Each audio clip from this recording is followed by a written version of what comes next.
I just like refreshing. Wait, I should like put the book up.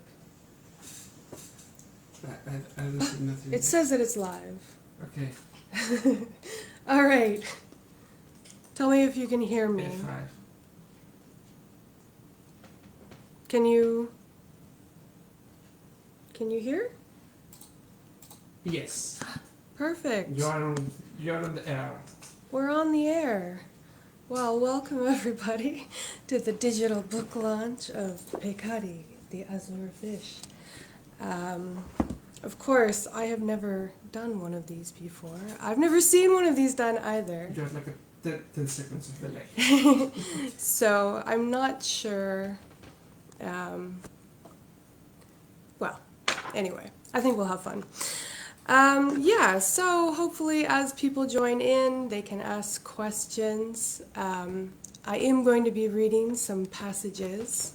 And also Noel has joined me. He's off camera, but he's here because I need somebody to talk to. Otherwise it feels a little weird, you know? I'm used to going to bookstores and conventions and talking with people like face to face. There goes the hat. All right. We had a hat malfunction earlier and we couldn't quite fix it. That's okay, because if I do that, then you can see my necklace better. Yeah, so it's a little strange for me to just talk at a screen about my book. But hopefully it'll be a little interesting. Okay, so I'm going to start off reading a passage. And this is from pretty early on in the book. It's page 23. And yes, I know I have committed a very grave sin for book lovers. But it's my book, so I feel justified in being able to fold the corners. Okay, so those who read the first book might be familiar with Kareth. He was the youngest of the three Whispers of the Gods who were sent out on their grand journey. At the end of the last book, he was living as a servant with Imota, who was a very powerful lord, believing that this association will help him get an audience with the Parath, the ruler of the kingdom. All right, so this is the first chapter that he is in. And I'm gonna start kind of in the middle of the chapter. So all you need to know is that he was having a very bad nightmare and he just woke up. Oh, thank you, Noel. Congrats for the launch, says Noel. All right. His eyes fluttered open. He could hear screams echoing in the hall of the servants' quarters. It took him a moment to realize the screams were real, and the dream had ended. He was soaking wet, and he touched his clammy skin. It was sweat, he realized with some relief. He realizes that with relief because in the dream he thought it was blood. Anyway, this is the problem, reading these things in the middle. I hope I don't get too off topic here. Okay, some relief. He was tangled in the skins he had laid over the hay he called his bed. He quietly detached himself, listening to the screams grow louder, then fade, only to come back stronger. A woman was in labor, he realized. He knew the woman, a young maid named Fantin. They had been expecting her to give birth any day now. It was still late at night. It was always dark in these halls, but had it been morning, there would have been a flurry of activity. He wondered if it was near dawn. There was something strange about the woman's screams. He'd heard women give birth before. In the desert, the Agape would build a lean-to for the woman to enter, and inside they would help the baby out. The woman always screamed, but usually it sounded more like grunting. This woman sounded scared. His mother had told him sometimes the baby did not want to come out. He knew he would not get back to sleep, so he sat up. He was about to leave his small room, but paused. Looking into the darkness of the hall, he felt frightened. Perhaps it was the screaming or the dream, but he feared what lay in the darkness. He searched through his skins for the familiar rolled-up parcel, his ancestral cloak. and unrolled it, feeling the bones of his forefathers. He pulled the cloak over his shoulders, covered his shaved head with the hood, and sat. He took a deep breath to steady himself. Then he rolled the cloak back up and hid it once more. A linen tunic was folded neatly in the corner, and he quickly pulled it on, not bothering to belt it before leaving his room and going into the hall. He could hear the sounds of sleep all around him, snoring and bodies rolling over. Even if the screaming did wake the other servants up, he knew they would probably just try to cover their ears and go back to sleep. He followed the sounds of the screams. Eventually he found an oil lamp, burning in the crook of the wall. He picked it up and used the light to make his way to the women's quarters. One of the rooms was brightly lit, and he walked towards it. A group of women were huddled in one of the washing rooms. It was a bare room with drains leading to the canals that connected the city outside. Nearly every evening people would come there with buckets of water to wash away the grime of the day. So it was strange to see that all the women were dressed in their tunics, their heads wrapped in white linens. In the center of the group was Fantin, squatting between two women who held her arms to support her, her face contorted in pain. An older woman Kareth had never seen before crouched in front of Fantin, her hands on the swollen belly.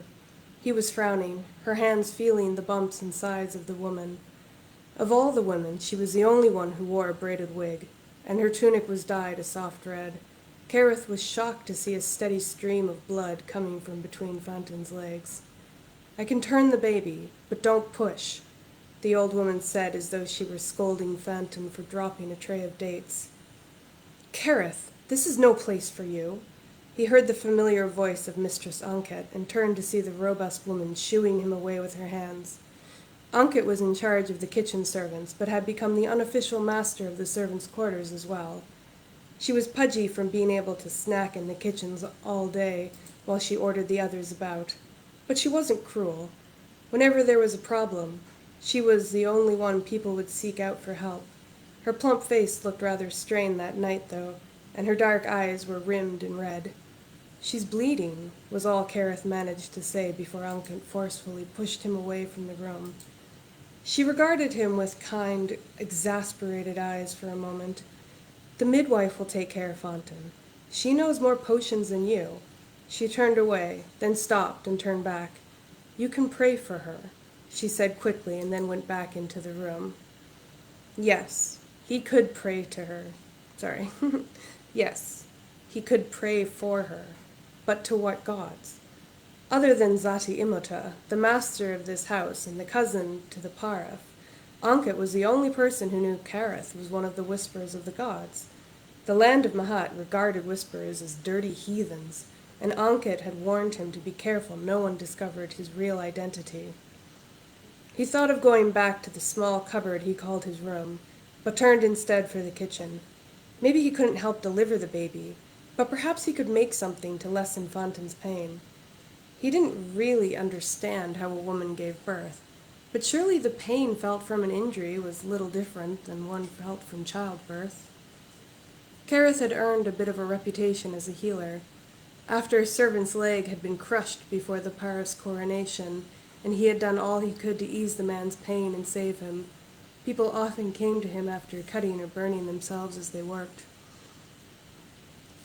Sorry, I need to take a eau pétillante break. Yes, this book launch brought to you by President's Choice Eau Pétillante. It's actually really good. Okay. Yes, often came to him.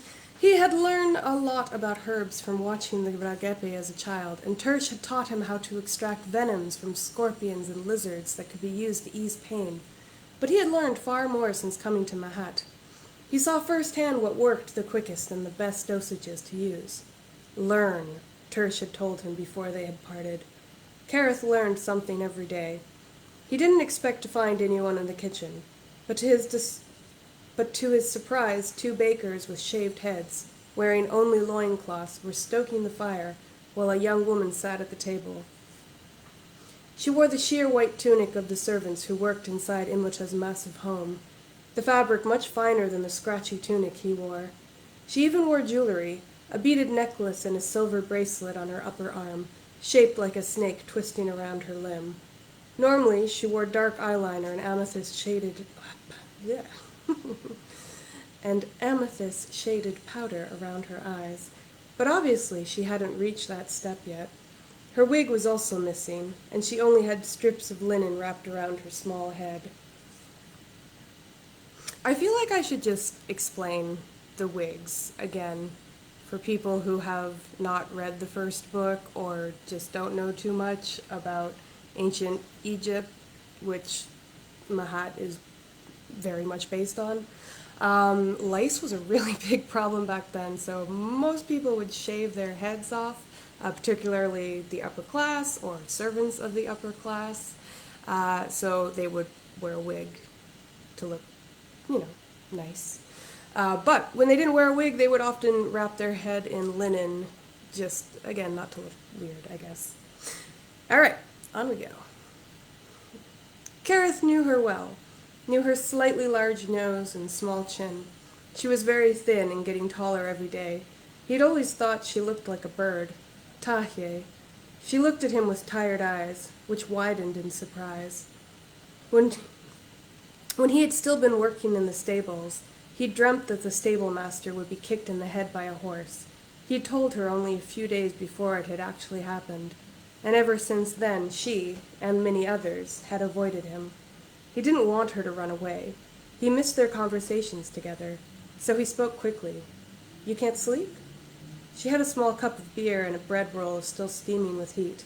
Obviously one of the bakers had given it to her, either because they felt sorry for her being woken up, or it had come out misshapen. Kareth loved being in the kitchens because there always seemed to be some unwanted food for the taking. He had filled out quite a lot since coming here. His ribs no longer stuck out, and his skinny arms were no longer bony, but well-defined and, he was certain, nicely toned. Tahe paused, looking down at her beer and picking at the table. "No," she finally replied. It frightens me," she said, as though trying to explain why she was in the kitchens instead of helping the other women. Kareth nodded. He'd be frightened too, if he were a woman. Fontaine had looked like someone was torturing her. To think that it could hurt that much every time you gave birth. There was one woman in his tribe with 5 living children. How did she manage it each time? "I'm going to make something to stop the bleeding," Kareth decided, going to the shelf of herbs and spices. Ankit had given him free range to take from there as he pleased, so long as he was making medicine for one of the servants. Impossibly, Tahe's eyes grew even bigger. She really was frightened. She used to be nice to him. Maybe she was even his friend. He wished they could go back to the way things had been before he told her about that stupid dream. Kareth decided to take a seat next to her at the large wooden table. She looked uneasy, her eyes on the hall leading back to where Fontaine was giving birth. "It's not like this every time," Kareth tried to reassure her. "Mother said the baby before me was hard, but I slipped right out." He laughed, but Tahe still looked tense. "My mother..." Tahe turned to him, her wide eyes glossy. "She died when I was born." "Oh." Kareth felt suddenly foolish. She wasn't afraid of having a baby, he realized. She was thinking about how her own mother might have screamed like that before dying. "Fontaine will be fine." He touched her arm. "Help me grind the herbs." "Oh, hey, welcome, Shalane." She said, "Yay, book launch party." "You can read along in your copy." All right. She allowed him to lead her, her eyes constantly darting back to the hall. The screams were only getting worse. He opened one of the jars and sniffed it, although he could speak her language rather competently now. The giveaways being a strong accent he couldn't shake. I'm very sorry that I'm not trying to do accents or voices as I read this. I'm just not very good at that. But yes, Kareth is speaking with an accent, so my bad. I'm excited to get this book in the mail. Can you virtually please sign it for me? You know, we can, because Margaret Atwood invented that machine that you can, I have a pen and it's connected to another pen, and I can sign your book. Look it up. It's a real thing. All right, where was it? She allowed him to lead her, her eyes constantly darting back to the hall. The screams were only getting worse. He opened one of the jars and sniffed it. Although he could speak her language rather competently now, the giveaways being a strong accent he couldn't shake, and he would often get confused and forget words when he was very excited or trying to explain something complicated. He still couldn't read the markings used to label everything and had to smell or taste everything to find what he was looking for. He was met with a stinging scent that wrinkled his nose. Here, he handed her the jar full of leaves. Take 3 and grind them. He grabbed a few more things and began to mix them together. They took turns grinding and mixing, and soon a sunshine-bright paste began to emerge. When a particularly strong scream came speeding down the hall, Tahe dropped one of the jars and scattered the precious herbs all over the table. She scrambled to clean the mess. You have sisters? Brothers? Kareth asked, wondering if he could distract her from the sounds of labored pains, but also genuinely curious. My mother only had me. She shook her head. But the servants who helped raise me had children close to my age. Which servants? Where did you live? Here. And everyone. She smiled, obviously a fond memory coming to mind. I was always sneaking in here to steal a bite of honeyed bread, and Mistress Anket would chase me around the kitchens, but the bakers cheered me on. A few more bakers were trickling into the kitchens. It was probably still too early for them to start for the day, but since they couldn't sleep through the screaming, it seemed they had decided to just get the morning's bread done anyway. Your father? My father, she breathed in sharply, and her eyes narrowed. No blood relation raised me. When my mother died, Imhotep had every right to throw me to the mercy of the streets, but he felt responsible for me. Kareth wanted to ask if Imhotep had named her, since one of his mares was also named Tahe, but he decided to change the subject. He was obviously just upsetting her more. I'm happy we talk. He sniffed the paste in the bowl. It was ready. Then he looked at her. Her eyes were light, like sandy dunes, but in the firelight and shadowy room they shone like copper. I don't have friends here. She looked down, her face flushed. I'm sorry, Kareth shook his head, standing up with the stone bowl in hand. You don't have to say. I understand. That's the rice cooker. Someone is making rice. It's not us. It's my roommate. Okay. Sorry. You don't have to say. I understand. He held the bowl out to... Yes, he held the bowl out to her. Please, bring this to Fontaine. Me? The look of fear crept back into her eyes. Mr. Sonket chased me out, he smiled, an image of a younger Anket chasing Tahe as a girl came to his mind. She wasn't a girl anymore, though. She'd matured into a woman, a fact he was more than conscious of whenever he caught sight of her tall, lithe body in the halls. What do I say? She stood, taking the bowl. She looked confident, but her voice was weak. This will stop bleeding and numb pain. It has to go on. He searched for the word, hitting his hand distractedly. Place. Wound. Do not eat. Put it where the blood comes from in her... He blushed, not forgetting the word in Mahat for vagina, but not able to say it in front of Tahe. Tahe smiled, her courage emerging at last. I'll tell them. He followed her to just outside the room. He didn't look in but listened as the midwife explained to someone how the tools she had could help turn the baby. He wished he could peek to see what such a contraption looked like, but was worried Anket would get angry at him for being in a place where men were not allowed. Mistress, Tahe said quietly to Anket, Kareth made this for her, to stop the bleeding. There was some muffled speaking that Kareth couldn't make out. Then he heard a clear word spoken in a gruff voice of the midwife. What? She sounded annoyed. I have potions enough. Please, Anket said softly, but it was clear to Kareth she was holding back her temper. Anket did not like when she had to let others take charge, especially in her home. With a smile, Kareth remembered how Anket didn't like to give up power, and how she had butted heads with the mistress of the Paraf's own kitchen. Another scream. All right, the midwife conceded, sounding slightly relieved. Kareth decided to make himself useful by going to the well outside and bringing in some water to boil. When Tahe came back to the kitchens, she helped him bring the buckets of hot water to the women. But he always stayed out of sight, still feeling antsy. He began looking through the kitchens for feathers. There was usually a basket of them from the birds plucked for dinner. There were a handful there, and he took them all. There was no seaweed, but there were grain stalks, and he felt that was a good symbol for fertility.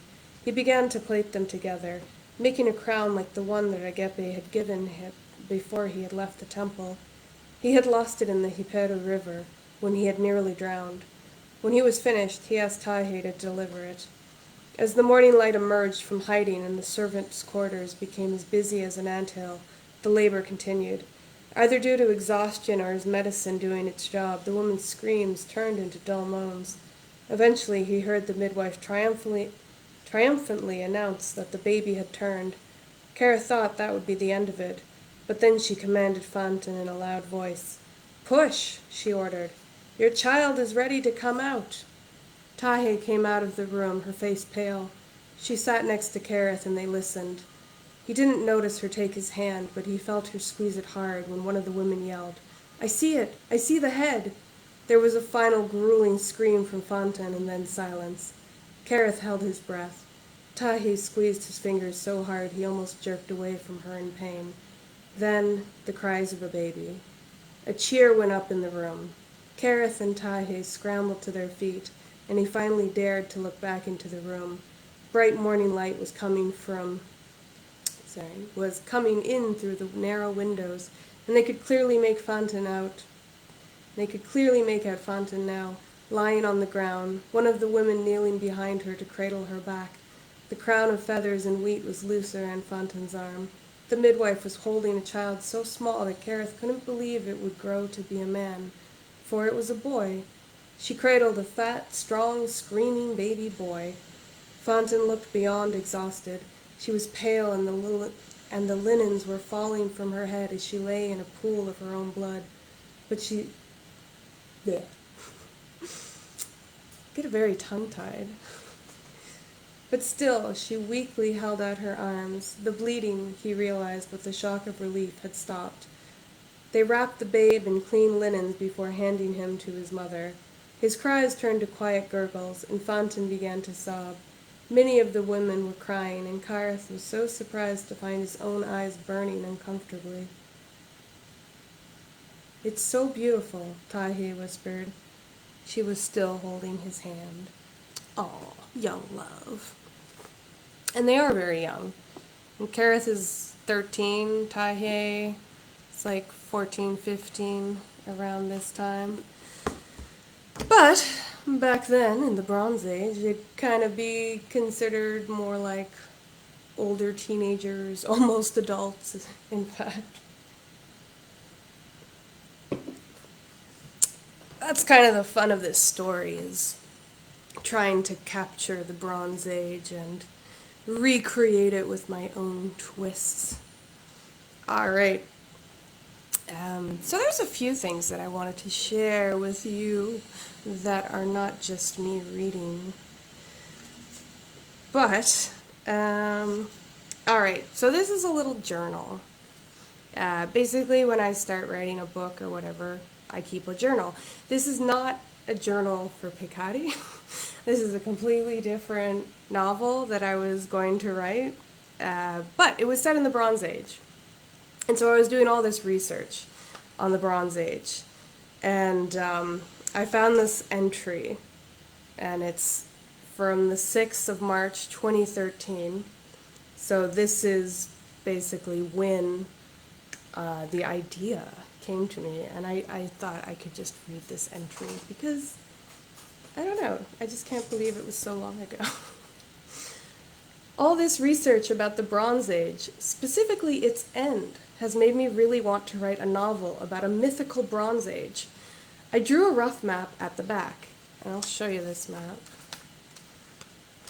This is the very first map. There we go. And actually, some of it is pretty similar. Like the map of the Cepheian Islands is pretty bang on from what this drawing is. The same with the actual map of Mahat. Didn't change too much from this drawing that I did in February or March of 2013. Anyway, I drew a rough map at the back. For the last week, I've been writing outlines for also fun? Okay, I can't read my own writing. I got it. I've been writing outlines for a, so far, 13,000 year history. This is when I was in university, by the way. I majored in English literature and minored in creative writing, and I still had time to do all this nonsense. And I still have all those histories that I wrote down. It will unfold over the course of the series. I'm going to switch over to work on this story because I'll still continue my research to make the novel, this one, more solid. This Bronze Age novel, soon to be Orope and Pekari, will be more liberal with the facts because it's essentially myth. But I want it to feel somewhat familiar to a reader. The civilizations I create will have their basis in real Bronze Age civilizations. Specifically, I'm mimicking Egyptian, Hittite, and Incan Aztec civilizations with maybe hints to a Greek-like civilization. That Greek-like civilization got a bigger role as I continued to write. And one race of tribes will be a throwback to the Stone Age. And of course, that is the Whisperers of the Gods. I do get a lot of people, a lot of people. At least once, this did actually happen to me at a convention. Somebody who read Orope came up to me and they were asking, I figured out that Mahat was based off of Egypt and, the jungles of very Mesoamerican, but what were the Whispers of the Gods? I said, well, it's kind of supposed to be Stone Age, but that's probably the only culture that is genuinely mine in this entire series. I don't know if you could say that I steal from history, but I definitely... Noelle's giving me a thumbs up. Does that mean it's okay to steal from history, or just that I definitely steal from history? Both, actually. Both, okay. That's good. That makes me feel better.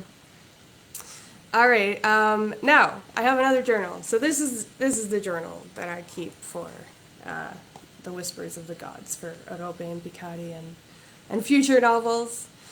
This is the entry when I finished Pekari, which was the 12th of July, 2016. So almost exactly 4 years ago.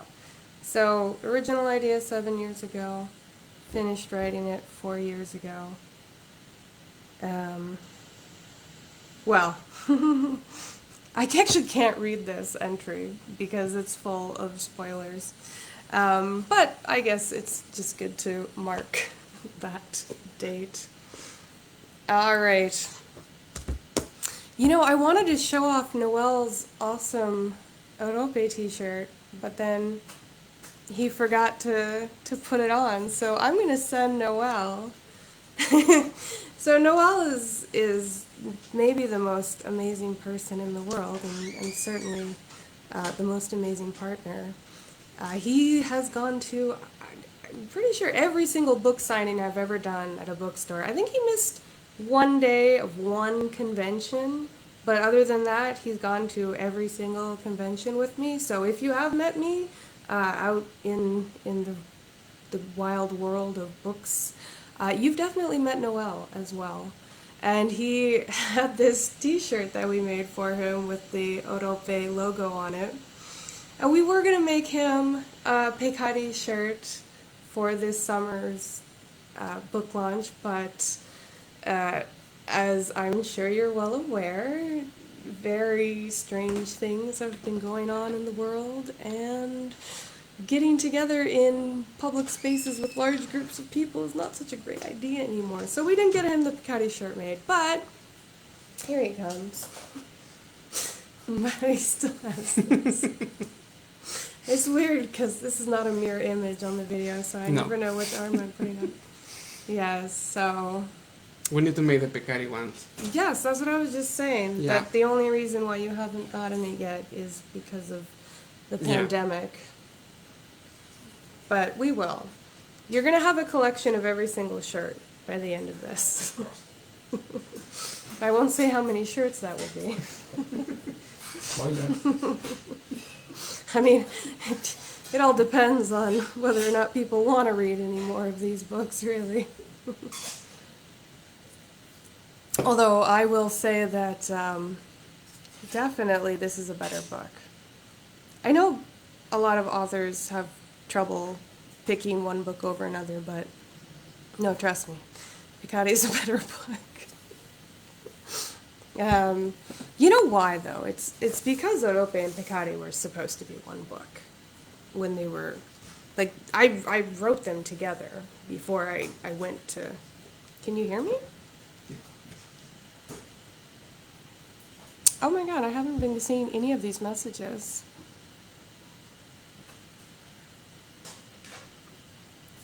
Sorry. Okay. What was it about the Bronze Age that interested you so much? Are there any other historical periods that you might dive into in the future? Yes. I love all of history. But what was it about the Bronze Age? Basically, when I was a kid, I just was obsessed with Greek mythology and ancient Egyptian history. So as I got older, that love just sort of followed me. So, you know, I was that girl in university who was so excited to get to study the Iliad, you know? And I think I mean... As far as what I would write about next, what historical period, that's a really tough question. I'm not sure. Maybe the Iron Age, like the Roman era. I think that would kind of be a good, like, natural segue from the Bronze Age into the Iron Age. So maybe that's what I'll do. All right, what was one unexpected challenge when writing the book? I had to rewrite a lot of it, actually, because originally, although I did have a lot of female characters, I didn't have any main female characters. Like, Tersh really was not a main character, and it was kind of a shock for me when I got to the end and realized that because a lot of the female characters I want in future novels hadn't been really introduced yet, that was something that I needed to fix. So I had to go back and do a lot of work that it just hadn't even occurred to me when I was writing it. I'm imagining, Shalane, as you're watching this, you are actually singing to Noelle. I can actually hear you, Shalane. Oh, dear. Okay. So, I think we could do another passage.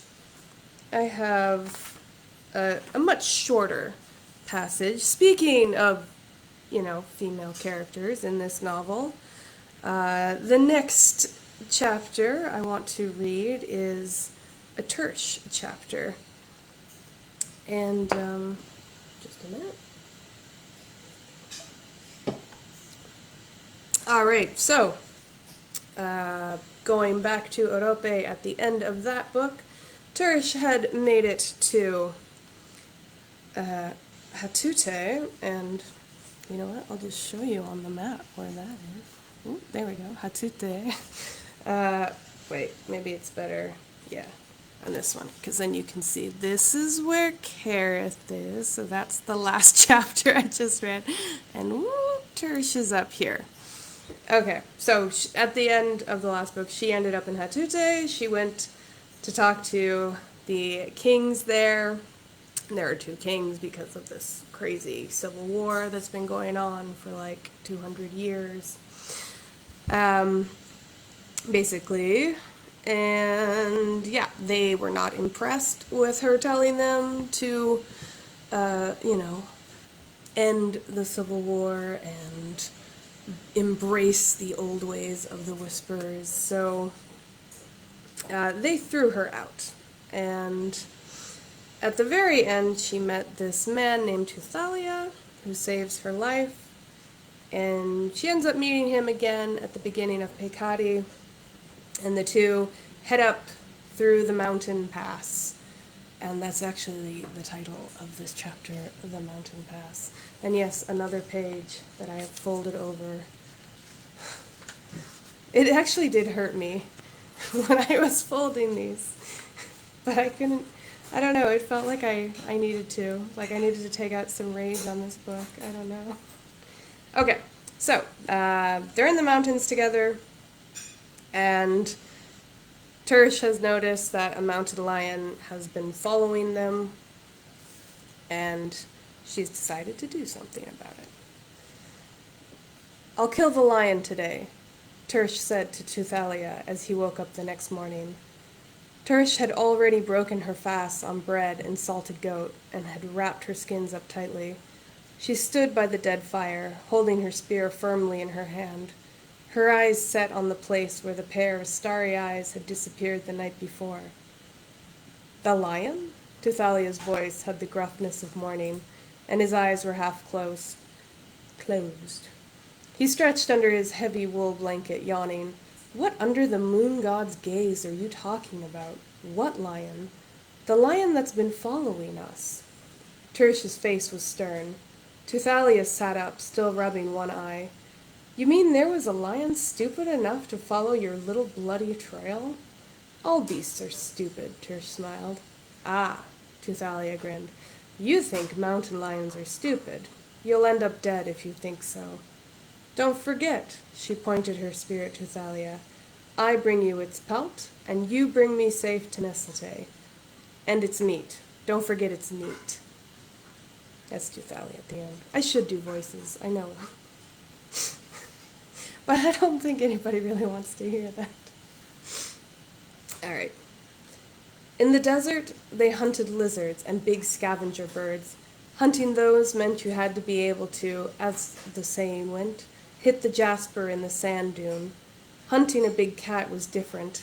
Before you could be accepted as a great hunter or a chief, you had to kill one of the great cats.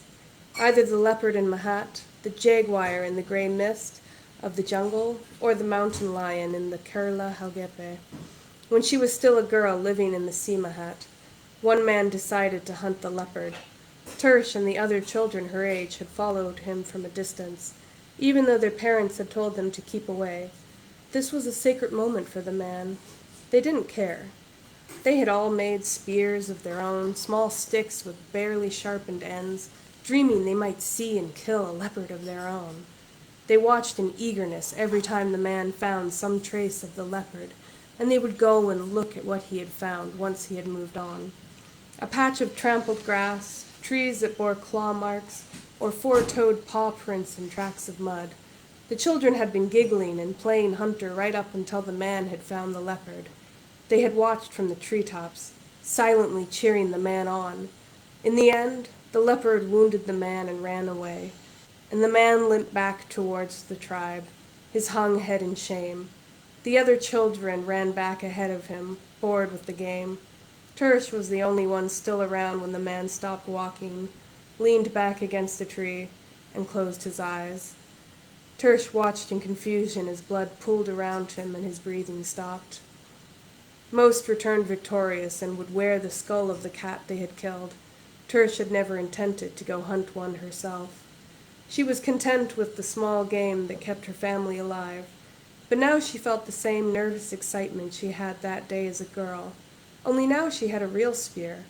Now she was the one who was alone against the beast, and she was the one who would end up sitting in her own blood and falling asleep for eternity if she wasn't careful.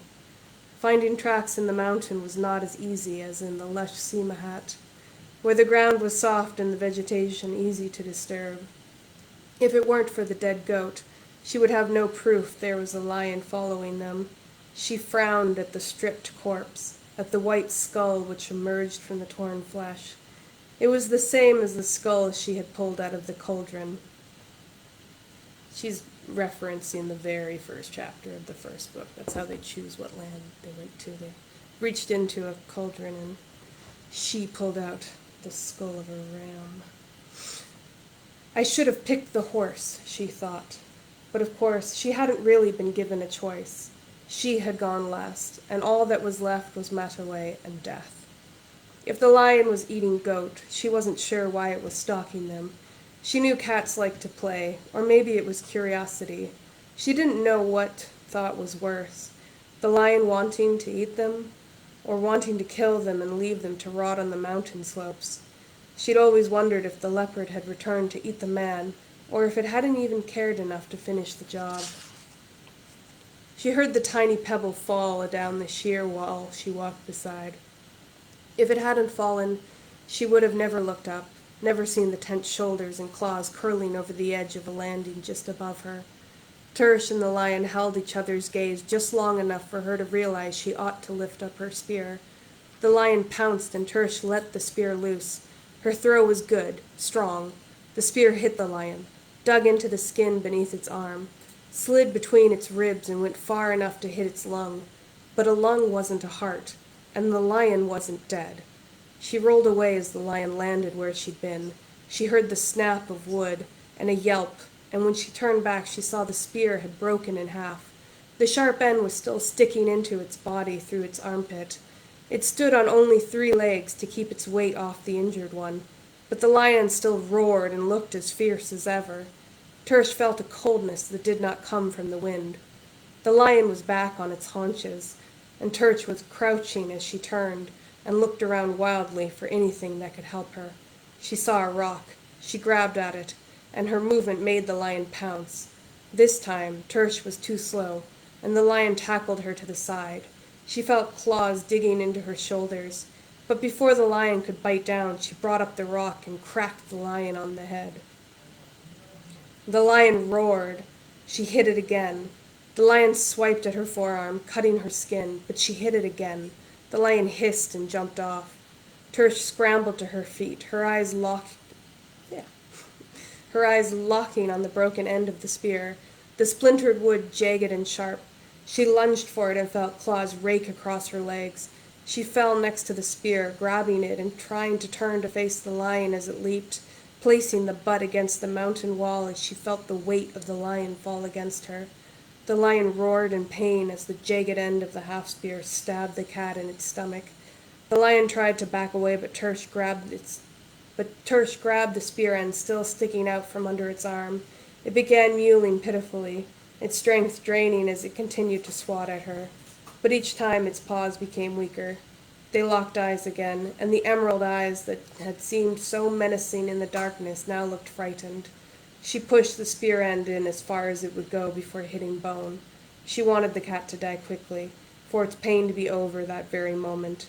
But it took a while for the cat to go still. When it finally did, its eyes were still open, staring at her. Sorry, Shalane, I realized I should have warned you that there was a cat going to die in that chapter.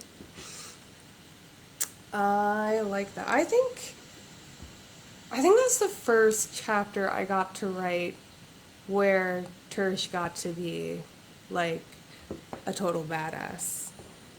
Because, I mean, I had chapters that kind of showed that she was clever, but I never got the chance to show her fight. Shalane says, "What the heck?" What the heck because I said I'm sorry? Or are you just mad? Alright. I know you're gonna see me like move around a lot because I'm the kind of person who just cannot sit still. It's very annoying to sit next to me in a movie theater. Not that we can sit in movie theaters how did the story come to you in this book? Did you know exactly where the story was going immediately, or did it open up as you went? Kind of both at the same time, as weird as that sounds. Because I had the beginning and I had the end immediately, and I kind of had like a very rough idea of what the middle would be. And I thought, okay, this will be one novel. And as I started writing the outline, it became very clear to me that it would be impossible to do what I wanted. So, like, my very rough outline kind of opened up as I went. Because okay, yes, I'm sorry I killed the cat. That's the second one I killed, because one also dies at the end of Orope. But at least that one takes out a human as it goes. So that cat gets its vengeance, I think. All right, so there was like a special announcement I wanted to make, but I don't think my mom is here. I haven't heard from my mom, and I don't know if she's watching. But I hope she is, because today is her birthday, and of course I wanted to wish her a happy birthday. And I actually did pick today as the release date. Well, I knew it would be a Tuesday in July, like when I sat down with my publishers, and I thought, well, the 7th, that's my mom's birthday. That'll be really easy for me to remember. So this is her birthday. Her birthday present is me publishing a book. I know, I should have gotten her much better birthday present. But in my defense, I don't want to go to the shopping mall. I propose the 3rd book be the cat coming back from the dead.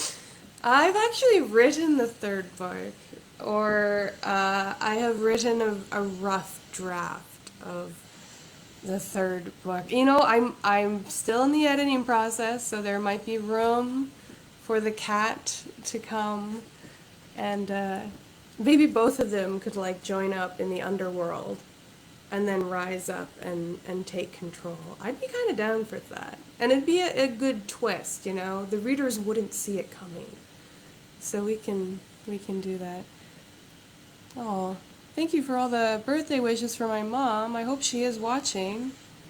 At the very least, I will show her this afterwards. She turned 29 today.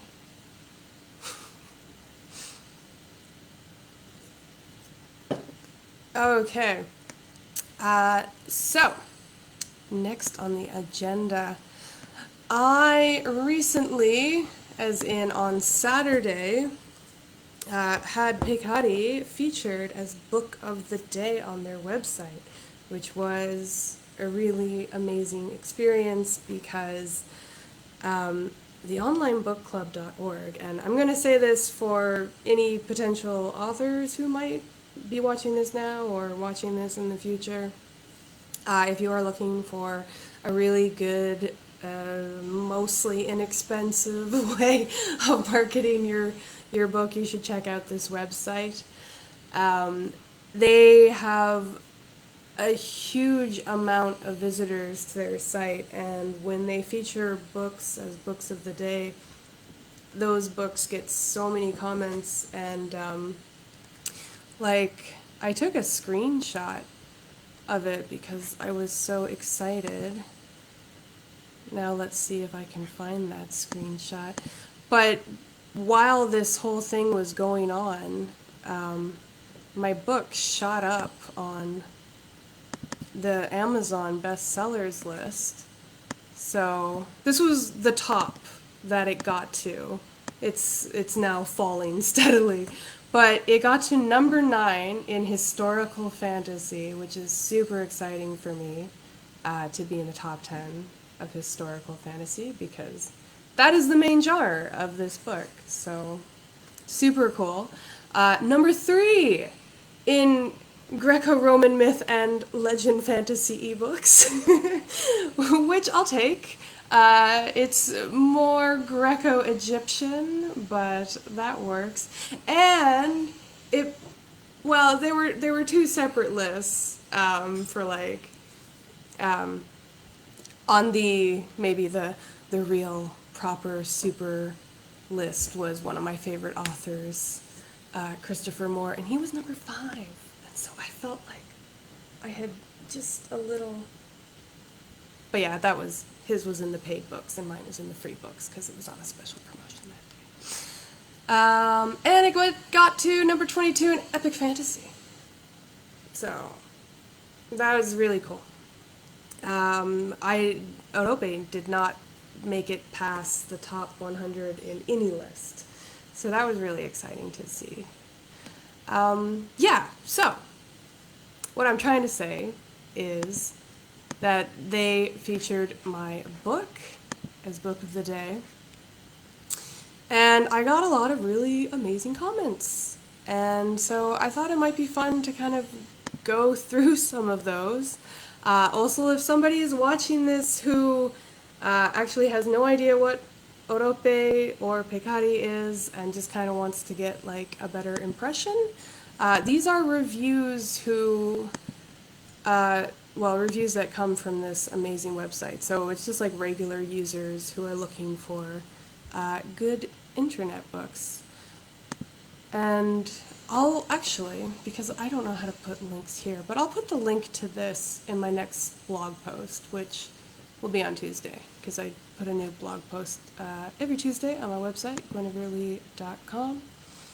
Okay, but I'm going to read through some of these, give you a better idea of what the book, and also it's just really nice to read these comments, because they're so nice.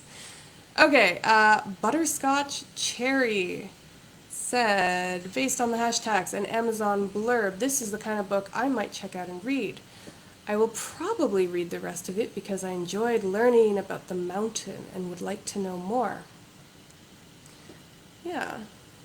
The mountain would be like, I call it Mataway. But yeah, a big chunk of the novel takes place in there. That's what I just read when they're traveling through the mountain with Tersh.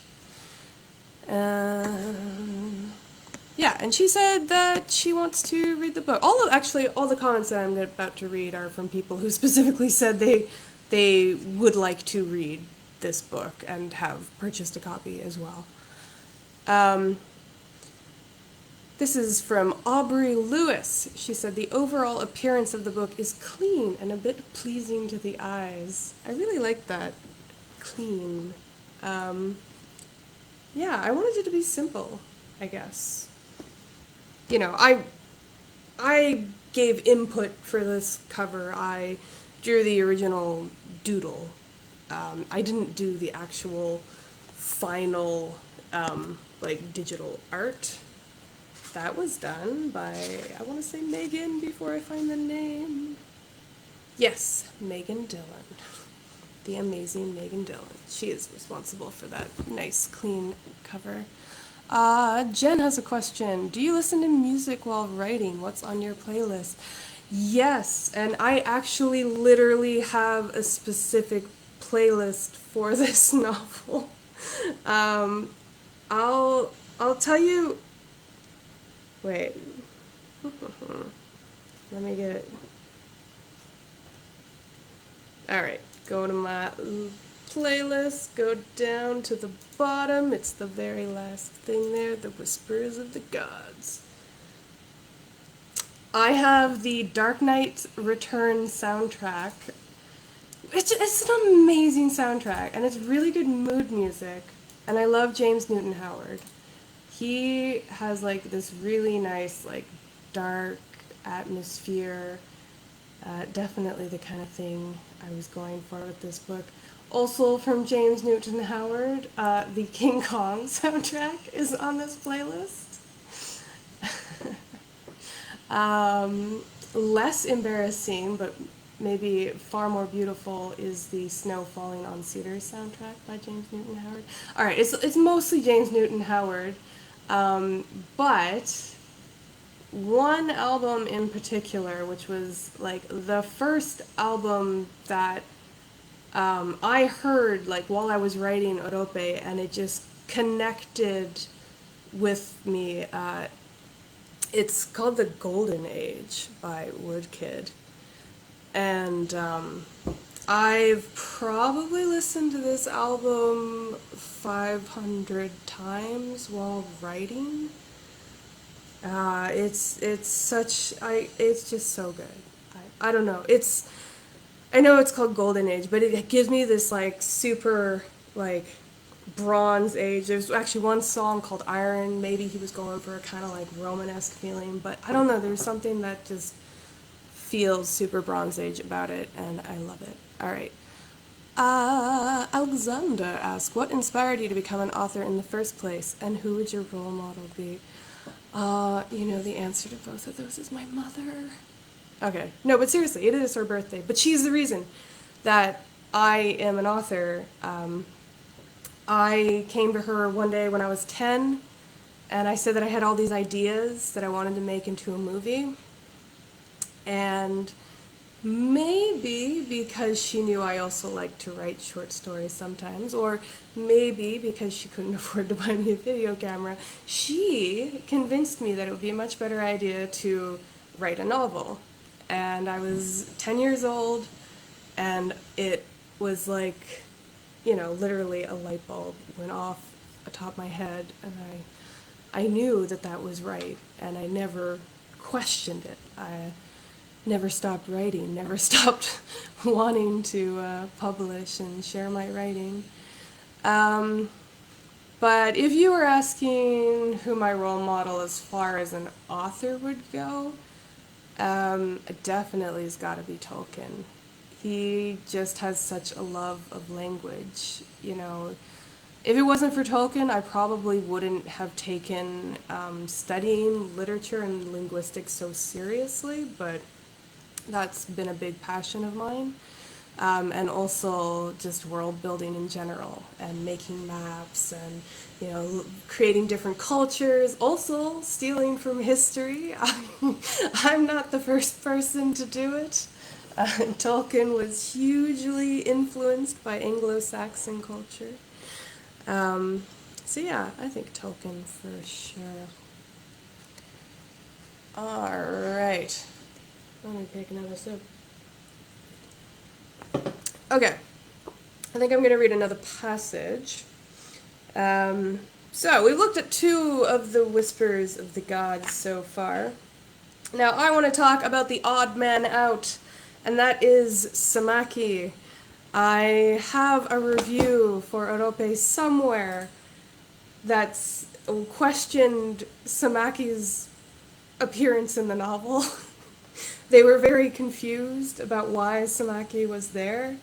Samaki was the first character I actually wrote for this series.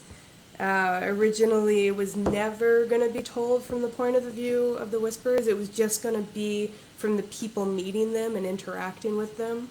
And of course, Samaki is one of the first people that Turish and Kareth meet, and he takes them on his ship up the Hipere River. So, a big chunk of the novel was always going to be told from his perspective. The second chapter I wrote was Samaki's very first chapter. Anyway, he exists because the history period that this is based off of, merchants played a huge, massive role in the economies of countries. And sorry, I got another question. Anyway, sorry, so merchants are really important, so it was always important for me to have a merchant character in here. Would you want your books to be adapted into movies? Who should direct? Would it be a cop-out if I said Peter Jackson? Probably. From a purely monetary point of view, yes. I would love it if someone took one of my books and adapted it into a movie. But speaking quite honestly, I think it would be a very strange, surreal experience, probably a little uncomfortable. So I don't think I would enjoy it. So I would probably just like sign the contract and then never watch it and just try to pretend it didn't exist. And who would star in that movie too? Ooh, I don't know, but definitely not white people. Just, I really need to make that clear. Like the part of the world that this story takes place in, there were, I guess, the Scythians are kind of based on the Greeks, so I guess, yeah, those are white people, but everybody else would be firmly, African descent or South American descent, or I guess maybe Middle Eastern as well. What was one of the most surprising things you learned in creating your books? Like that I learned about history or learned about myself? I don't know. I don't know if anything like was super surprising to me because, I've always been very much interested in the Bronze Age. So even when I was a kid, I was always reading about it. So I'm not sure if I read anything that was just like, whoa, where did that come from? A brazen bull? That's crazy. Like, no, I had heard about most of those before. Yeah, I don't think I have to think about that. I don't think anything really, like, surprised me. But as far as what I learned about myself is that I learned that I could be a lot more organized in my writing because I scheduled out those first two books. I went to a cafe every weekend, wrote a chapter. I was, like, super organized. All right. Okay. So, I'm going to read this chapter, a small portion of this chapter with Samaki. At the end of the last book, he had left Mahat and he was going to go sail to the New World. Not the New World, the Cayman. It's far in the east. Wait, I can show you on my original rough map. This is Mahat, that's where he leaves, and then he's sailing this way. And Cayman's like over here somewhere. Okay, so that's where he is. And he's there with his best friend and first mate, Shuhark. And they are currently trying to meet a merchant and make a business deal. So, okay, he's just been summoned into a meeting by a young girl. Samaki shrugged and followed the girl, who had already started to walk away. She led Samaki down a narrow corridor, past a few men wearing spiked helmets who simply nodded at her and let them pass.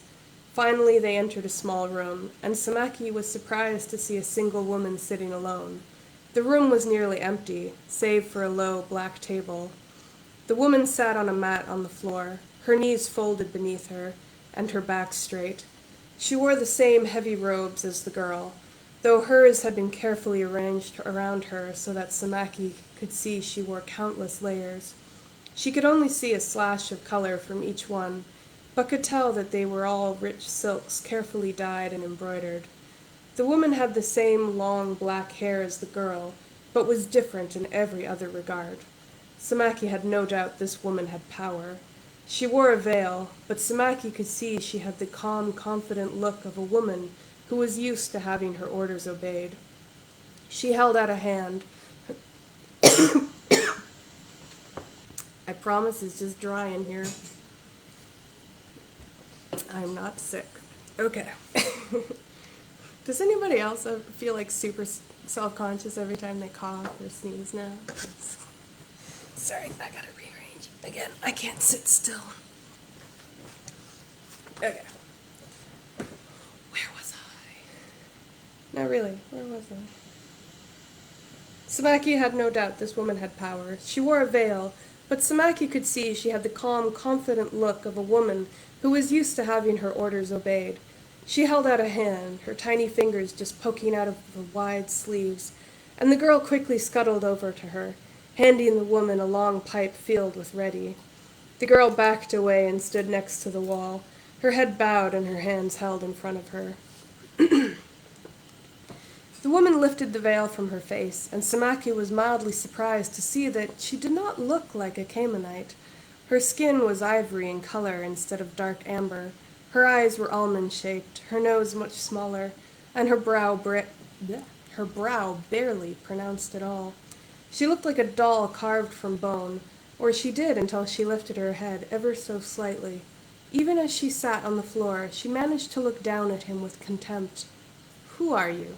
she asked, her voice thick and detached like the smoke she blew from her mouth. She had signs of aging, wrinkles around her brow and mouth, her skin slightly transparent. He guessed she was close to her 40th year, though Samaki could not help but find her incredibly beautiful. "Who am I? Who are you?" Samaki nearly laughed. "Where is Farad?" "Farad is gone." She sucked deeply on the ready. "Now I am here. So who are you, and what do you want?" "You're from the lands east of here, are you not?" Samaki took another look at the guards surrounding the lady, wondering if he should worry about them. The guards were definitely from Cayman. You do not like foreigners." Her accent was nearly flawless. He wondered where she had learned the tongue of Mahat when it was barely spoken in this city. Had she learned it in the lands from the east? "Madam, we are both foreigners here," Samaki shrugged, trying to look pleasant. "How is it you came to this country?" "How did you come to this country?" Her voice seemed to purr like a cat. "What do you mean?" She laughed, and it almost sounded like the bells on one of those dancing girls he'd left behind, only much deeper. "I mean, it hardly matters.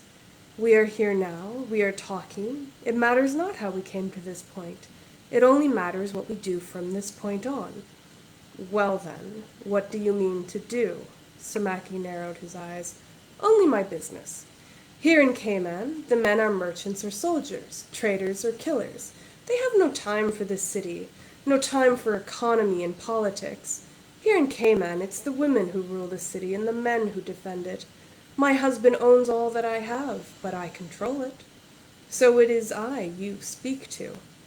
I have heard women living in Cayman were quite exceptional, though usually it has to do with their dance techniques," he opted not to add. "Enough. You are Samaki of the Afeth, yes?" The Afeth is the name of his ship. He raised his eyebrows to show he was mildly impressed. "Yes, and you are Farad's wife." She smiled, blackened teeth showing between her red lips.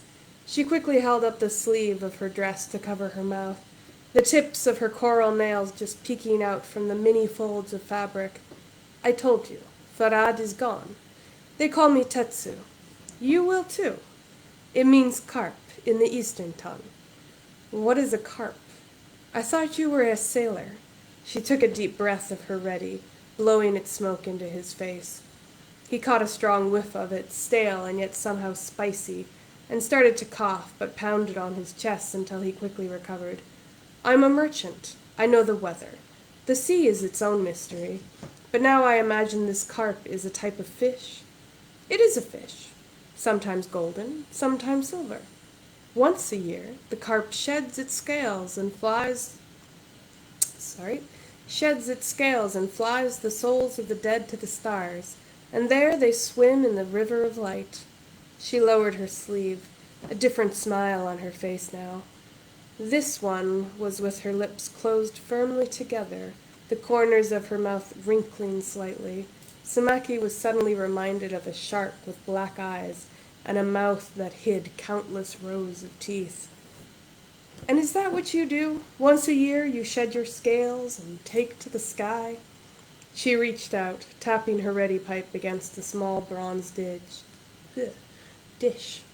letting the ashes fall loose. Then she waited, and the young girl from before rushed forward with the candle, quickly restuffing the pipe and lighting it. Samaki expected her to speak, but instead she just stared at him with ice in her eyes. "I want to propose a trade with you. My first mate is acquainted with your husband. Samaki offered, his voice slightly meeker than he'd meant it to be. Many people come to trade many different things. She took a deep breath of the ready, holding the drug in her lungs a moment, continuing to speak as she exhaled a stream of bright smoke. Oh boy. I can barely speak. I do have a very, very dry place. All right. Exhaled a stream of bright smoke. Cayman is where the two halves of the world meet. This is the land where you can buy life or death. Well, I'm not here to buy either. Samaki cleared his throat, looking at the woman's glassy eyes and wondering if she could even concentrate on the conversation they were having. She laughed softly, her tiny finger playing with the smoke in the air, making curls float around her head. Everything is life and death. You bring death and trade it for life. He said nothing. There was something eerie about what she'd said. He had brought death here, the tools of death, the souls of the two men who had died in the storm, the vision of his father's corpse bobbing in the waves, and they had come here desperate to rid themselves of that bane, to exchange it for something that made life worth living. Tell me. She sucked on her pipe again, her face softening slightly. What do you want at the end of it? End of what? I have brought... She made a noise, a quick suck on her lips, which silenced him. Not what you brought to trade, not what you want in return, but what do you want at the end, the day you die? The day I die? How is it that you want your life to end? I imagine... He'd fantasized his future so many times, in so many different ways. He wasn't sure there was one specific way he would find peace in life. But he had always known, in a very general sense, what he wanted. A beach I can walk along, my home near the shore, or maybe it's a small island I own, and my house is a palace of shining gypsum. I have a wife, or maybe two. He grinned, though her face stayed numb, impossible to read. And I'd have beautiful fat children, strong and healthy and ready to sail. A simple life. She smiled politely. As simple as I can do. He wondered how many simple farmers had gypsum palaces built on private islands, but said nothing further. And what will you give to receive this simple life? Are you offering it to me? He laughed. But if she was making a joke, she made no sign, and merely lifted her pipe to her lips once more. Do you mean, what would I give the gods?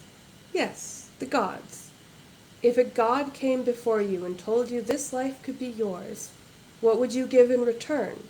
What sacrifice would be worthy enough to please that god into giving you your prize? Samaki leaned back, truly pondering the question. He knew he'd heard tales of mortals making deals with gods, and usually the human had to outwit the god or it would go horribly wrong. But he wondered, if an honest god made him that offer, what would the proper exchange be? What would he be willing to give up to live the life he'd started dreaming about when he was still a fish-smelling boy, nestled up against his father's cool back? Everything I have, she smiled. Your ship? He would not need such a fine ship when he was old. Yes. Your crew? The crew never stayed for long anyway, of course. Your friend? Was she assuming he only had one friend? Or was she specifically asking about Chuhark? They had never planned to stay partners forever. A part of him had always assumed their courses would veer away from one another someday in the future. Still, he hesitated before giving his reply. Yes. Your wife and child? I have none to give. Well, he could only be certain about the wife part. And if you did? He laughed. I need them for my simple life, remember? One wife, or maybe two, remember? You can always have more wives, more fat babies. He shifted uncomfortably in his seat. He wondered if Reddy always made people this strange. How did anyone get business done when everyone was in a dream state, having philosophical conversations about making deals with the gods? He just hoped she would get bored of this soon, and they would get to the business at hand.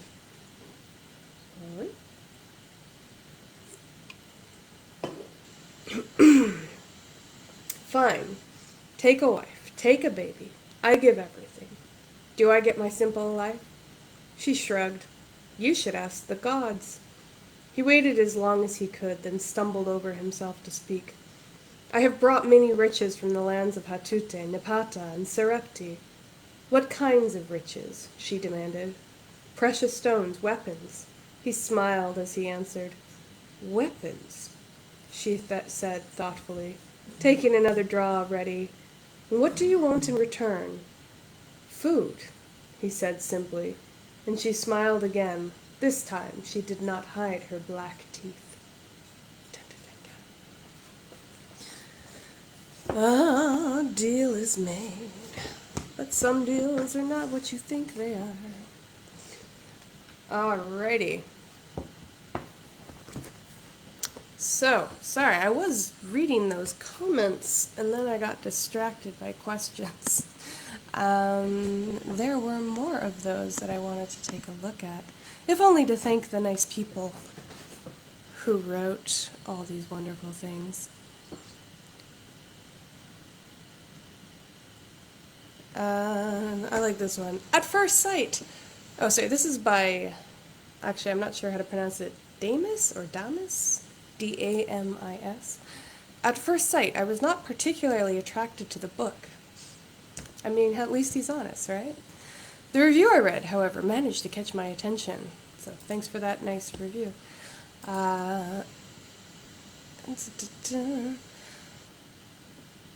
Sorry. As for the first 10 pages that I read, I really liked the descriptions of how Kesara saw the world around her and her self-perception. I think the comparison with her childhood was spot on to make me feel empathy toward her. I didn't find any major errors. Thank you very much. I think that's good. I mean, when people say things like that, they could empathize towards a character that I wrote, I just think like, okay, I did my job. I did okay.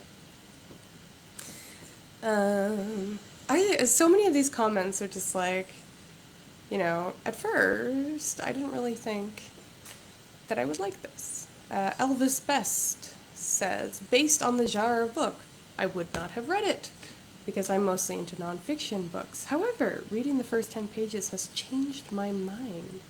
I love the mythical nature of the book, and the beginning was very interesting for me as the author's writing immersed me fully into the world he had created. That's okay. I mean, the name Guinevere is not the most obvious when it comes to gender identity. All right.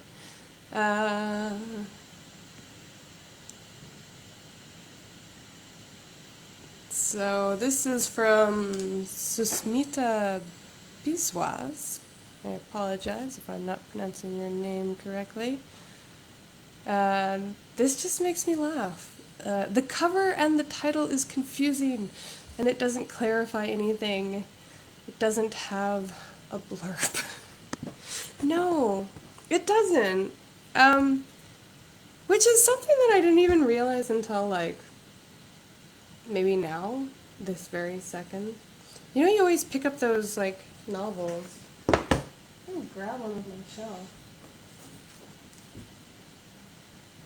No. Well, you know, like some books there, it's like, his sister's cabin, and then underneath it says, there was a secret in the woods, or something like that. I always used to love coming up with those things for my own books, and I realized I didn't get to do that for this one. Maybe next time.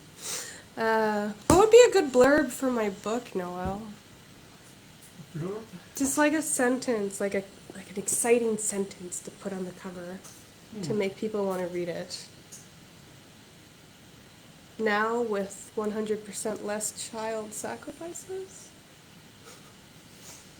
Well, yeah, from one to zero, but My mother, and again, happy birthday, Mom, she was very disappointed in me when she read the first novel and found out that a child was sacrificed.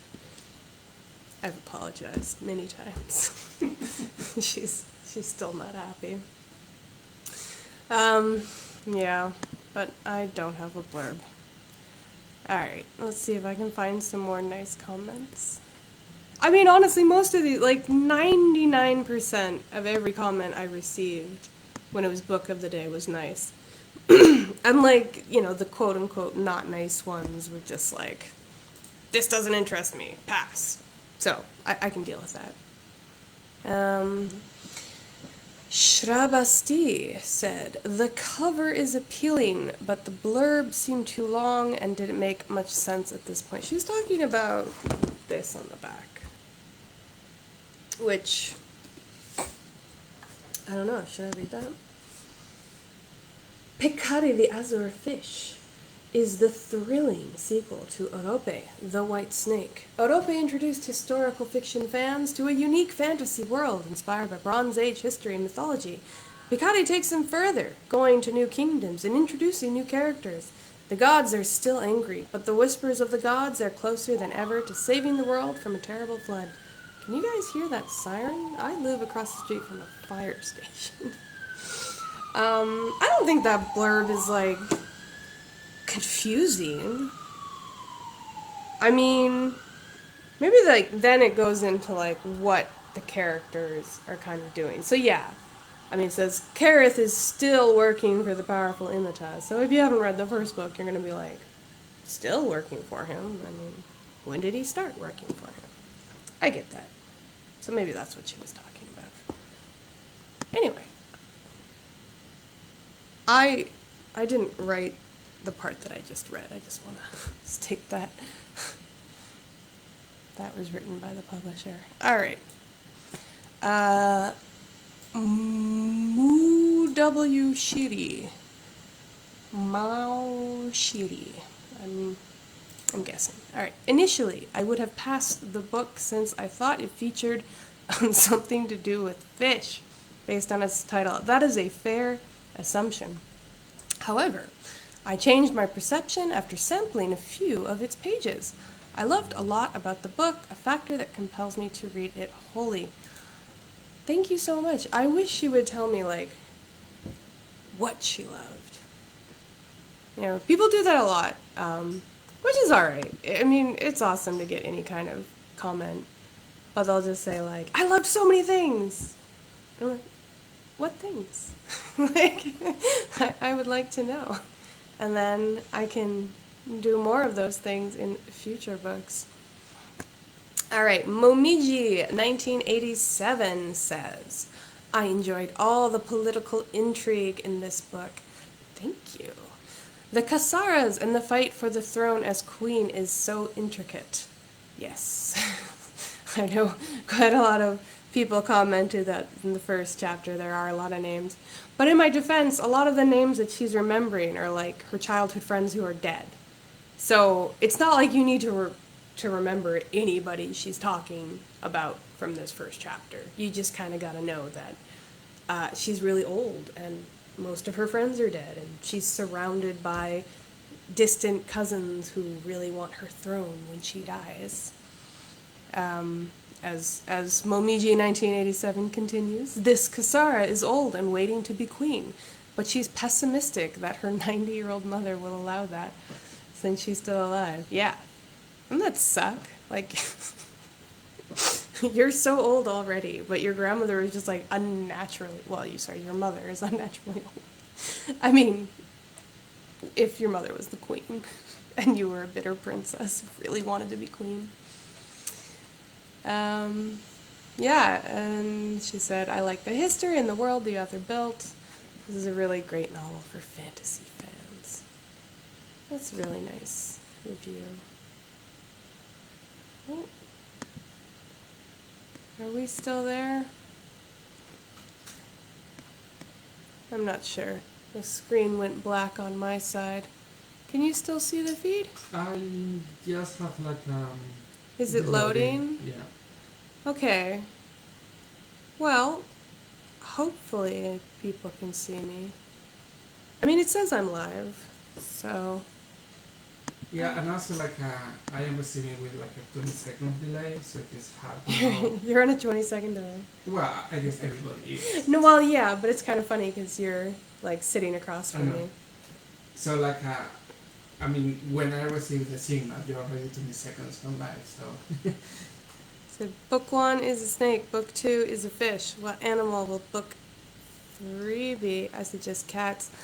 It is not a cat, although it is a 4-legged animal. I guess it's the first legged animal to be featured on the cover. Do you want to guess, Noelle? I'll give you one guess. What do you think is the next animal? I don't know if you know or not. We went white fish. I think I don't know it. No, white snake, blue fish. The next one is going to be the silver llama.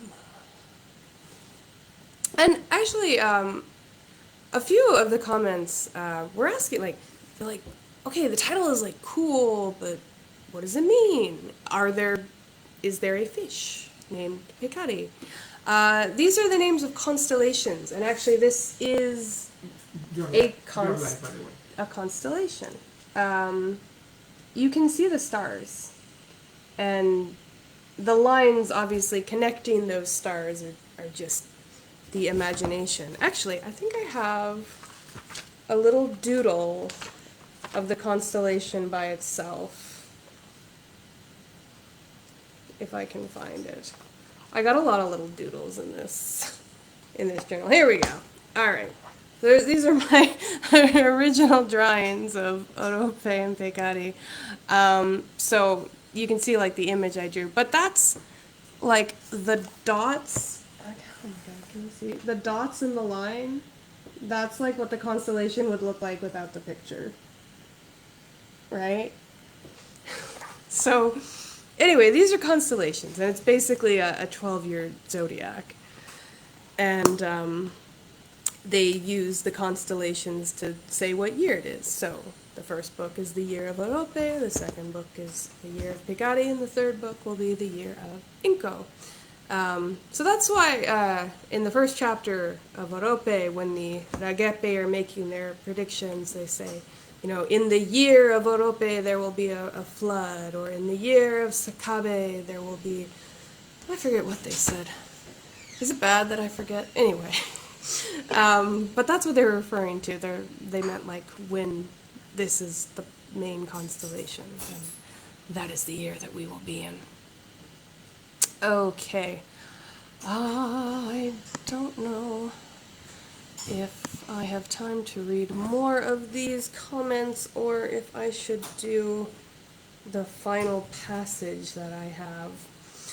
All right, so there were 2 passages that I kind of wanted to read.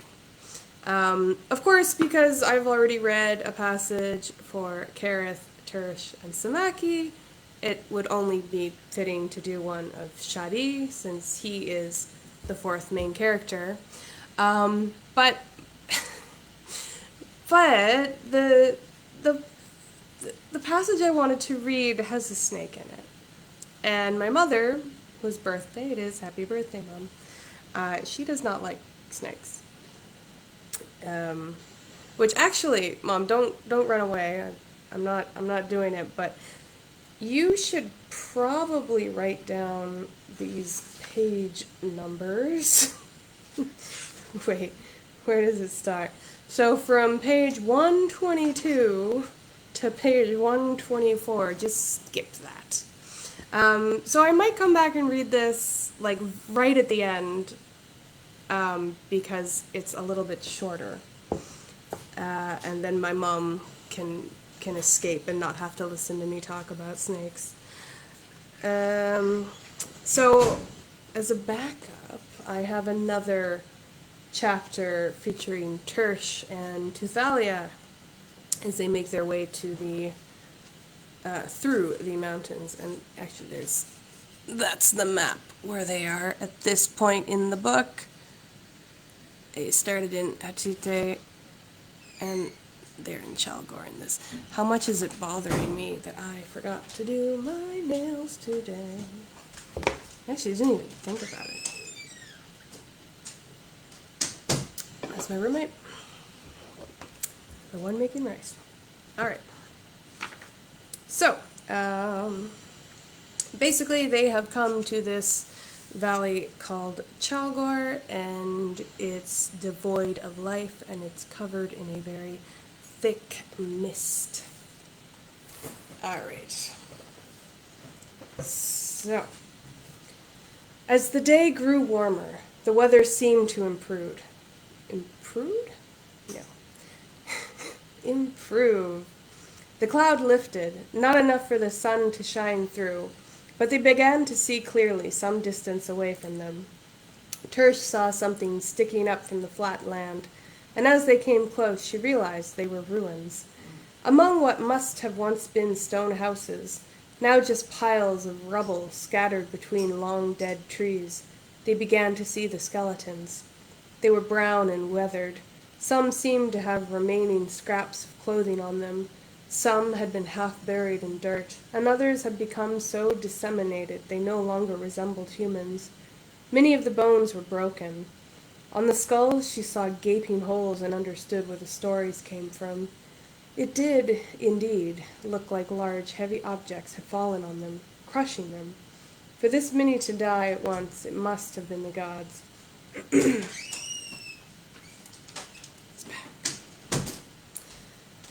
Was this before or after the Civil War?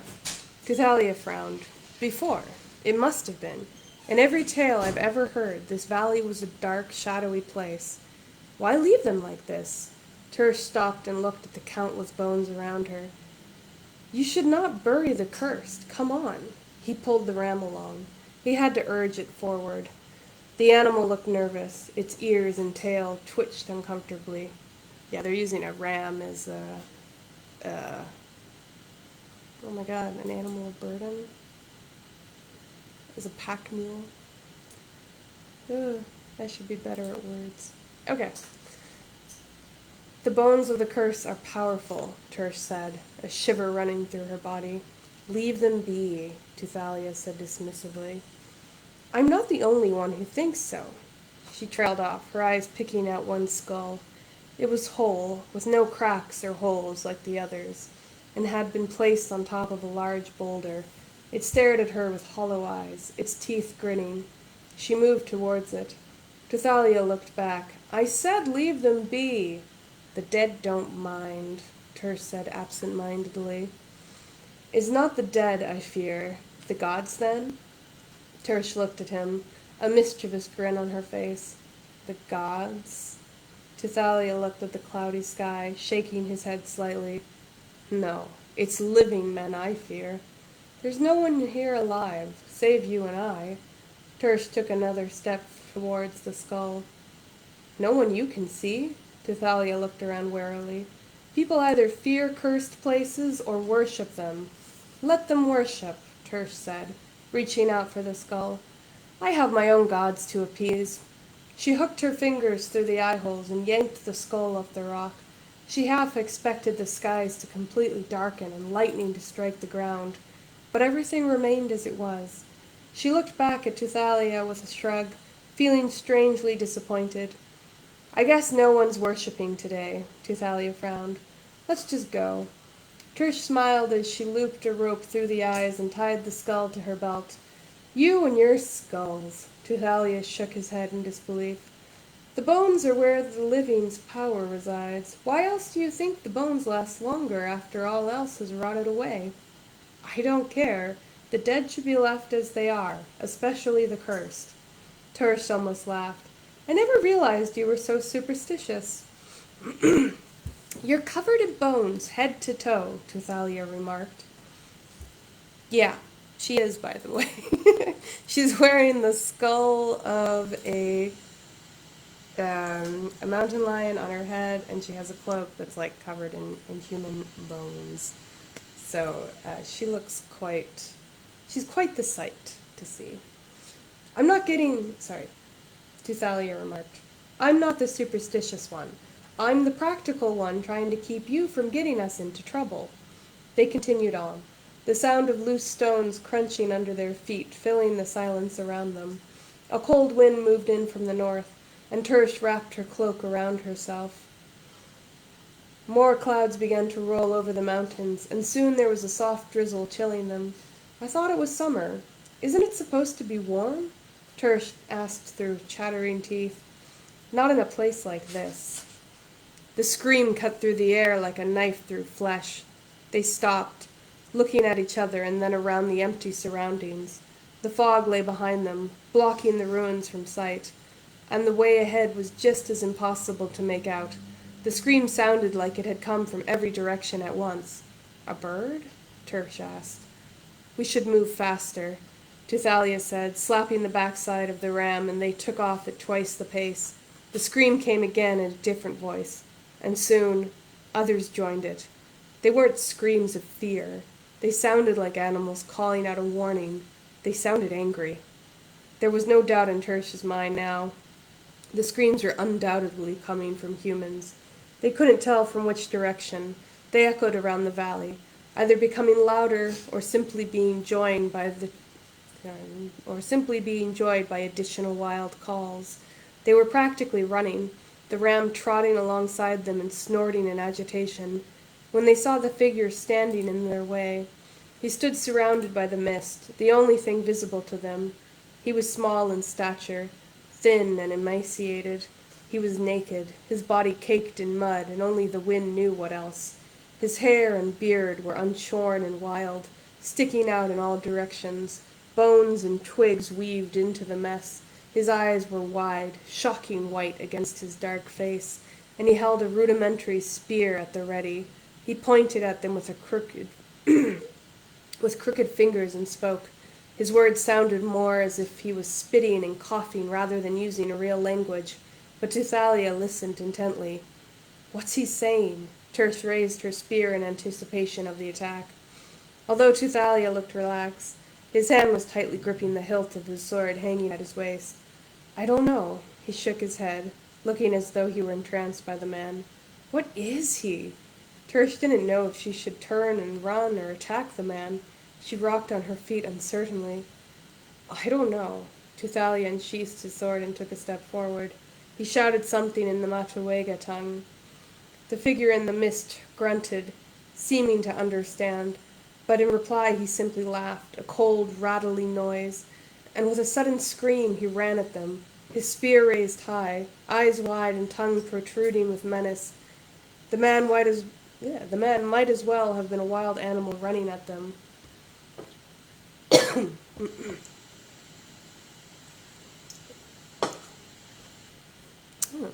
Krista's here. Welcome, Krista.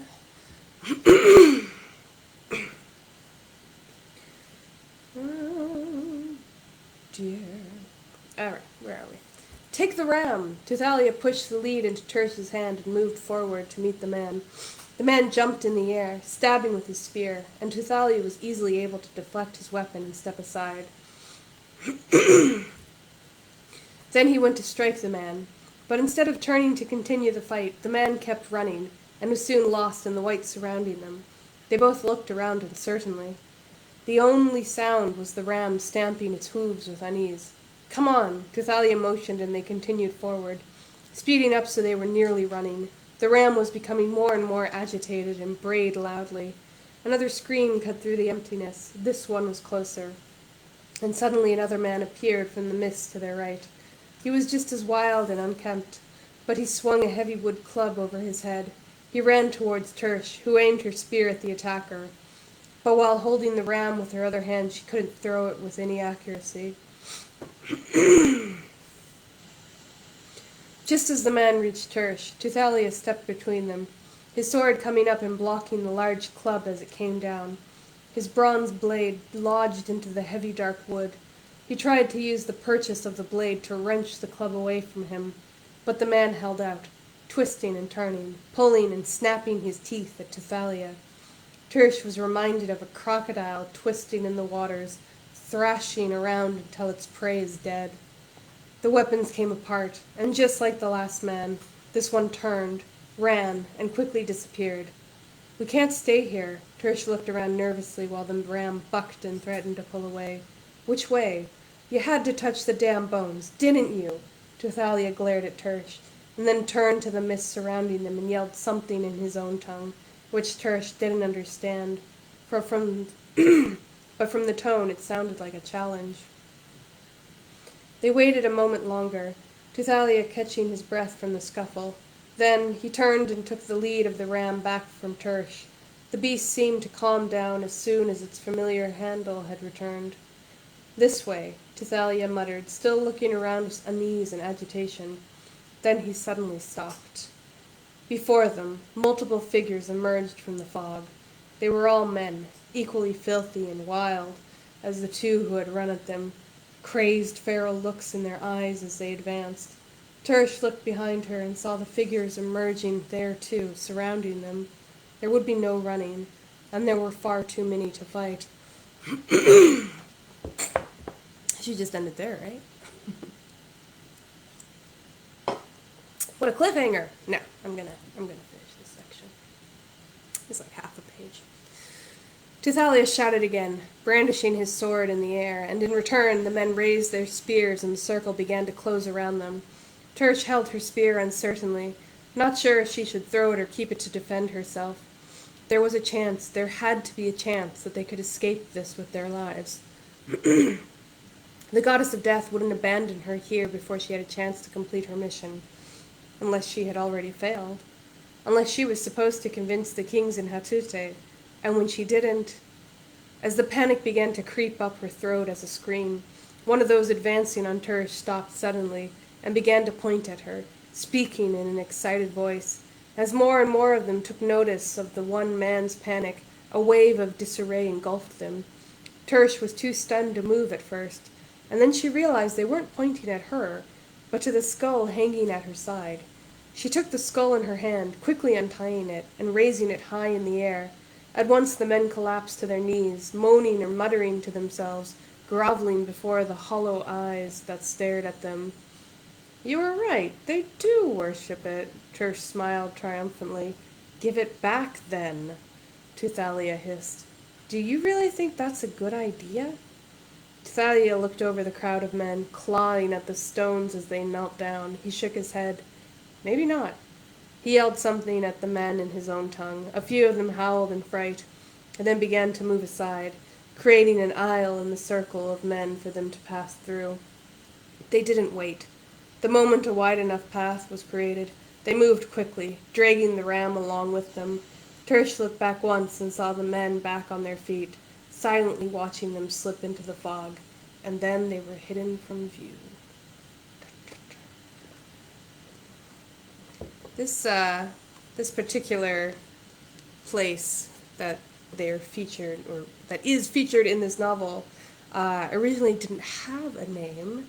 The name Chalgor was named by one of the amazing people who supported the Indiegogo campaign. And I don't know if they want me to say their name, so I'll just keep it anonymous. But thank you very much for naming one of my favorite chapters. I love creepy things, and I really enjoyed writing that chapter. Actually, I was talking to Noelle about this the other day, that my favorite chapters in the books are not, I mean, I don't know if they're the best chapters or whatnot, but I just have such good memories of writing them that when I read them back, it's a joy.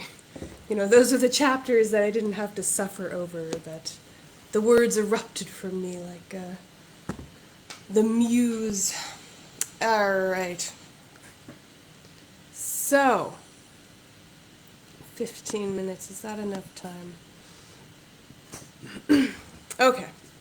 So, I don't want to completely abandon poor Shadi. I do want to read that scene with a snake. There's a snake. So, Mom, if you are watching, thank you for joining. Happy birthday again. Your birthday present is that you don't have to listen to me read this next part. So you should leave the live stream now so that I can read this. bit that has a very large snake in it. And again, if you don't want to read this, it starts on page 122, so just skip the rest of that chapter when you get to page 122. All right, so Shadi. Shadi is the part of the world that he's in is very much based off of Mesoamerican cultures. I want to show you. This probably, of all the maps in the book, well, I don't know. Honestly, I can't. Can you still see me? Yeah? Oh, because my mom just commented and she said that I just cut out. It is delaying. Okay, so Mom, I'm gonna repeat myself. I'm gonna read a. And also, you're 11 minutes behind. By the way, your mom will not hear until 11 minutes from now. Well, you might be 11 minutes behind. I don't know if everybody's. That's Okay. so weird that it would be. Is it not live? I don't know. I'll repeat my warning. If I did cut out earlier, Mom, you don't want to hear the rest of this. Anyway, sorry. I was just saying that I love.